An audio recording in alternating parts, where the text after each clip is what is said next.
Fan ক্লাবের উদ্যোগে mega রক্তদান শিবির। আপনাদের আবারও জানিয়ে রাখি, বিপ্লব ফ্যান ক্লাবের উদ্যোগে মেগা রক্তদান শিবির শামসেরগঞ্জে। উপস্থিত জঙ্গিপুরের পুলিশ সুপার।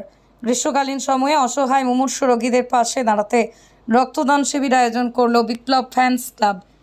বৃহস্পতিবার শামসেরগঞ্জের ডাকবাংলো সংলগ্ন বিপ্লব বিড়ি ফ্যাক্টরিতে আয়োজিত এই রক্তদান শিবিরে রক্তদাতাদের ব্যাপক ভিড় পরিলক্ষিত হয়।